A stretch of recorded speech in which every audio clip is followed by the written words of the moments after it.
Kumusta mga kasaliksik? Pinigilan ng aso na tanggalin ang life support ng kanyang amo. Mapapaliwa ka sa dahilan nito. Sabi nila ang aso ay ang man's best friend at ang storyang ito ang magpapatotoo roon. Buong buhay ni Michael ay nagtatrabaho siya bilang police officer sa K9 unit.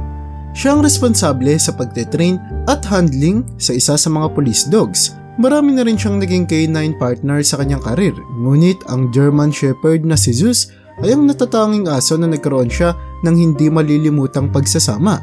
Sa lahat ng K9, kay Zeus lamang siya nakaramdam ng malalim na koneksyon. Hindi lamang basta partner sa pagiging polis kung hindi ay sa lahat ng oras din. Sabay silang nagla-lunch, ang kanilang pagte-training ay natatapos sa paglalaro. Laging nakabuntot si Zeus kay Michael saan man ito magpunta. Kaya naman naging kaugalian na ni Michael na isama si Zeus sa bawat duty niya. Nasa 1 taong gulang pa lamang si Zeus nang dumating ang araw na magre-retire na si Michael sa police force. Nang makita ni Zeus ang araw ng pag-alis ni Michael, labis na lungkot ang puminta sa mukha nito. Hindi matiis ni Michael ang idea na iwan ng K9 kaya kinausap ni Michael ang kanyang boss kung may posible bang paraan na kunin niya si Zeus kasama niya dahil tuturing niya na itong pamilya.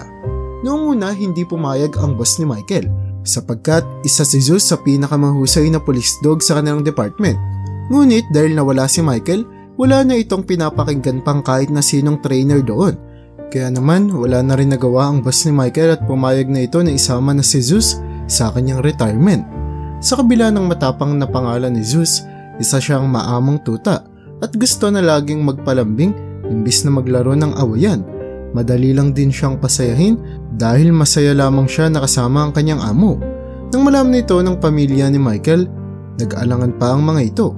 Nung una ay nag-aalala pa ang asawa at mga anak ni Michael na patirahin ang aso sa kanila bilang alaga dahil na-train ito bilang isang police dog na nangangahulugang na sana itong makipaglaban na tumatake. Ngunit sinigurado sa kanila ni Michael na siya mismo ang nag-train dito at hindi ito kailanman mananakit ng kahit na sino. May pag-aalinlangan man, ngunit nagtiwala na lamang sila sa sinabi ni Michael. Nang manatili na si Zeus sa kanila, hindi rin nagtagal ay nasanay na ang pamilya ni Michael dito. Nasaksihan nila kung gaano nga ito kaamo at hindi may pagkakaila na matalinong tunay. Unti-unting naging malapit ang pamilya ni Michael kay Zeus at kalaunan ay naging parte na ng kanilang pamilya. Araw-araw kasama nila ito sa pagkainan, sabay-sabay silang kumain at habang nakaupo sa mesa ang pamilya, nasa gilid naman si Zeus kaharap ang kanyang sariling plato. Tuwing uuwi na galing sa eskwelahan ang mga anak ni Michael, lagi silang sinasalubang ni Zeus at kinukuha ang mga bag mula rito para siya ang magbitbit. Ngunit lahat ng ito ay nagbago nang may isang pangyayari ang naganap at kumpletong nagpabago sa pag-uugali ni Zeus. Ilang taon nang makalipas simula noong dinala sa bahay si Zeus, nasa 3 taon na siya nito, isa ng ganap na matured na aso. Nagsimula ang umaga na iyon na katulad lamang sa kanilang mga normal na araw. Lumabas si Michael at Zeus para sa kanilang morning run at bumalik sa bahay upang mag-almusal. Nang palapit na sila sa bahay, napansin ni Michael na kailangan ng konting pag-aayos ang kanilang bubong dahil mukha na itong masisira. Matapos ang kanyang almusal, kinolekta na ni Michael ang mga kagamitan na kanyang kailangan upang ayusin ang bubong. Nagsimula siyang umakyat sa bubong ng bahay. Nasa punto na ito kung saan nagsimula ng umakto ng kakaiba si Zeus. Nagsimula itong tumahol at umungol at sinubukan pa nitong pigilan si Michael sa pamamagitan ng pagkagat sa pantalon niya para panatilihin ito sa baba. Dahil dito, hindi makapagtrabaho si Michael ng maayos kaya naman tinawag niya ang kanyang asawa upang kunin ito ang K9 at ipasok sa bahay. Sinunod ito ng kanyang asawa at pinasok sa loob. Kaso nga lang ay nagpumiglas si Zeus na pumasok. Wala pang 5 minuto, ang pamilya nila ay nakarinig ng katakot-takot na sigaw mula sa harap ng hardin. Agad silang nagmadali palabas ng bahay maliban kay Zeus na nakakulong sa kusina. At ang kanilang natagpuan sa labas ng bahay ay nagpagulantang sa kanilang lahat.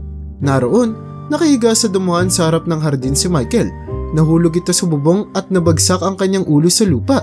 Nagsimulang umiyak ang asawa ni Michael at tinawag ang kanyang pangalan ng paulit-ulit para siya ay gisingin. Ngunit hindi sumagot ang kanyang mister.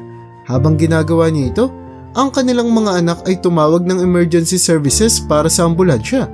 Hindi rin nagtagal ay naisugod si Michael sa hospital kung saan ay nasa critical siyang pangangalaga at binigyan ng iba't ibang scan upang makita kung gaano kalala ang kanyang injuries, habang nakitaan siya ng mga doktor ng iilang mga gasgas at pasa, kasama ang baling braso nito. Ang pinaka pinag-alala nila ay ang ulo ni Michael. Sinabi ng kanyang misis sa mga doktor na malakas ang pagkakabagsak nito sa lupa. Kinakabahala ng mga doktor na maaaring hindi na maayos ang pinsalang natamo nito, at ang kinatatakutan nila ay agad ding nangyari. Nauwi si Michael sa koma at parang walang nakakatulong sa kanyang lagay upang siya ay magising. Matapos ang ilang linggo na pananatili ni Michael sa hospital, napagdesisyonan ng kanyang pamilya na iuwi siya sa kanilang bahay at mag-hire na lamang ng nurse na magche-check up dito dahil naisip nila na baka maramdaman ni Michael ang pamilyar na lugar na ito na maaaring makagising sa kanya. Nang dumating si Michael sa kanilang bahay, ang unang tumabi sa kanya ay si Zeus. Ilang araw na umiiyak si Zeus, malungkot dahil hindi niya alam kung nasaan ang kanyang amo. Agad na nagpunta si Zeus sa dulo ng kama ni Michael at bihira na siyang umalis doon, maliban na lamang kung siya ay kakain na o lalabas. Kapag kakain siya ay halatang binibilisan niya ang pagkain para matapos agad, at kung lalabas man siya ay ilang minuto lang din dahil nais niya agad balikan ang kanyang amo. Hindi nawala si Zeus sa tabi ni Michael. Araw-gabi ay tinitignan nito ni Zeus na may nagmamakaawang mga mata, lungkot at pagkasabik na sana ay magising na ang kanyang amo. 2 taon na ang lumipas at wala pa ring senyalis na magigising na si Michael. Ang gastos na kanilang inabot para sa incubator ay masyado ng malaki at ang pagkakaroon pa ng nurse na nag-aalaga rito. Ang pamilya nila ay nagsimula ng magipit sa lahat ng gastusin ito. Desperado na sila kung ano nga ba ang dapat nilang gawin. Ang tanging tumabilang kay Michael sa lahat ng mga oras na ito ay si Zeus. Sa tuwing may bibisita kay Michael, maamo itong sinasalubong ni Zeus. Kahit sa ganitong paraan lamang ay makikita kung gaanong naging katuwang si Zeus ng pamilya ni Michael sa pag-aalaga rito. Isang araw, nagpunta ang isang doktor upang tignan si Michael nang may mapansin ito sa lalaki. Matapos ang ilang pagsusuri pa, napagtanto ng doktor na kahit hindi ito makagalaw o makapagsalita, kaya pa rin ni Michael maramdaman ang lahat ng nangyayari sa kanyang paligid. Ito na ang panahon kung saan sinaad na ng mga doktor sa kanilang pamilya na mas makakabuti kung aalisin na ang life support nito upang hindi na ito mahirapan pa at gayon din sa kanyang pamilya. Labis na nawasak ang puso ng asawa ni Michael sa impormasyong ito at hindi na alam kung ano ang kanyang gagawin. Si Michael ang kanyang pinakamamahal at pilinano niya ng habang buhay silang magkakasama. Ang kanilang mga pangarap na tutuparin ay mag-isa niya ng gagawin. Nalulungkot mang isipin, pero tinanggap niya na ang idea ng doktor na tanggalin na ang life support ng kanyang mister dahil naisip niya na mas nakakabuti kung makakapagpahinga na ito.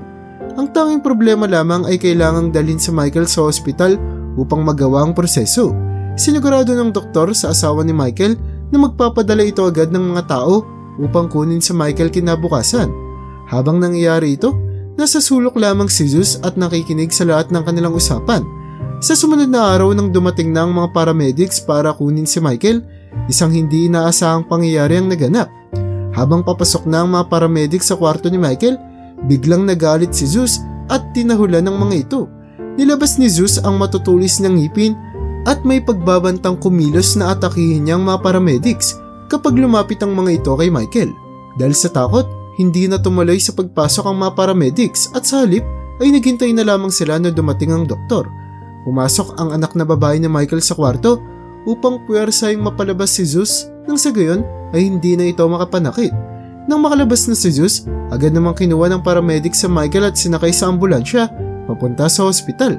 Nang makita ni Zeus na palis ang sasakyan, nagpumiglas ito sa kanyang pagkakatali. Hindi na ito nakayanan pa ng anak ni Michael, kaya naman wala na siyang nagawa kung hindi hayaan na lamang ito. Nang makawala na si Zeus sa kanyang pagkakatali, hinabol niya ang ambulansya. Napansin ng asawa ni Michael ang sobrang pag-aangal ni Zeus sa mga nangyayari, kaya naman inisip niya na baka may gustong iparating sa kanila ang aso. Bago pa noong aakyat si Michael sa bubong, ay ganito na umakto si Zeus at parehas na parehas ang mga kinikilos nito ngayon. Nababahala siya dahil baka ay nakagawa siya ng maling desisyon, kaya naman agad siyang sumakay sa kanyang sasakyan at isinama si Zeus at nagtungo sila papuntang hospital. Nang makarating na sila sa hospital, napansin niya na tumakbo kaagad si Zeus. Sinundan ni Zeus ang kanyang pangamoy at pinuntahan kung nasaan ang silid ni Michael. Nang makapasok na si Zeus sa silid, natagpuan nito ang doktor na tuturukan na ang kanyang amo ng pang-euthanize. Agad na tumalon si Zeus at tinulak ang doktor palayo kay Michael na naging dahilan ng pagbagsak ng doktor sa pangturok. Dahil sa takot, sumigaw ang doktor at nanghingi ng tulong upang mapalabas ang galit na aso. Nang malapit na sanang palabasin si Zeus, napatulala ang lahat sa kanilang tunog na narinig. Tunog iyon ng machine na nagpapakita na muling tumitibok ang puso ni Michael at nakarinig sila ng mahinang boses na nagsasabing hayaan lamang ang aso. Hindi makagalaw na nagulantang ang lahat habang si Zeus naman ay nagtungo sa tabi ng kanyang amo na si Michael. Buong oras ay kumakawag ang buntot ng aso. Ang asawa naman ni Michael na kapapasok lang ay unti-unting napagtanto na sa wakas ay nagising na rin ang kanyang mister. Napaiyak ito sa sobrang kagalakan. Isang himala ang dumating at ngayon ay gising na si Michael. Nang magising na ng doktor ang kanyang sarili sa pagkakagulat, agad niyang nilapitan si Michael upang tignan kung ayos na ba talaga ang lagay nito. Samantala naman, tinawag ng misis ni Michael ang kanilang mga anak upang ibalita ang nangyari. Hindi nila akalain na magbabago ang takbo ng mga pangyayari dahil sa pag-angal ng asong si Zeus. Matapos ang ilang linggo, makakalabas na si Michael sa ospital at makakauwi na rin sa kanilang tahanan. Nang makauwi na siya, si Zeus ang unang sumalubong sa kanya. Nagtatalon-talon at hinahalikan siya ng kanyang alaga sa sobrang saya nito. Napahagik-hik si Michael at humiga sa sahig upang bigyan ng mahigpit na yakap ang kanyang pinakamamahal na alaga. Alam ni Michael na kung hindi dahil kay Zeus, maaaring patay na siya sa mga oras na ito. Sa mga susunod na araw, hindi na bumitaw si Zeus sa tabi ni Michael. Bagamat magaling na ito, kailangan pa rin ni Michael na magpalakas dahil matagal siyang hindi nakakilos dahil sa koma. Mula sa paggising sa umaga hanggang sa pagtulog sa gabi, laging nakaalalay si Zeus sa kanyang amo. Simula noon ay lagi nang pinapakinggan nila Michael kung may naisip parating si Zeus sa kanila. Tunay ngang walang kapantay ang pagmamahal ng isang alaga sa kanyang amo. Minsan pa ay mas mabigat sila kung magmahal kaysa sa ating kadugo. Itong istoryang ito ay nagpapakita na kung minsan ay ang dapat lang natin gawin ay makinig sa ating mga alagang hayop. Alam nila kung ano ang pinakamakakabuti para sa atin. Kaya naman hanggang dito na lang muna ang aking bahagi. Hanggang sa muli mga kasaliksik, maraming salamat sa panonood. See you in my next vid.